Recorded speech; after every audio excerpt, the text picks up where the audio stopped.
In this video, I'm going to show you how to set Vivid Filter as default on iPhone 16 Pro Max or Pro. So the first thing you want to do on your iPhone is open up your settings, which is this icon over here. Inside settings, you want to go inside camera settings over here, and then somewhere in the middle you will see this option, which is preserve settings. Click on this, and it will open up the preserve settings menu where you want to enable these three things. Make sure camera mode, creative controls, and depth control are enabled, so they are kind of green, just like this over here. Then once you've done this, you can exit the settings and you can open up the camera app. Inside the camera app, click this arrow at the very top, which will open up more settings, and then you'll have to scroll until you will see your Vivid Filter.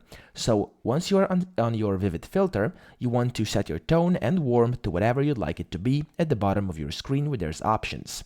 Then just take a single photo of whatever you would like, you can delete it later, and then from now on, and from then on, every single photo you take will be using this filter because it's been set to as a kind of default, and as you can see, under creative controls over here, which we just enabled, it says preserve the last used filter, etc. Okay, so this will basically save the last filter and use it for all the new photos you take.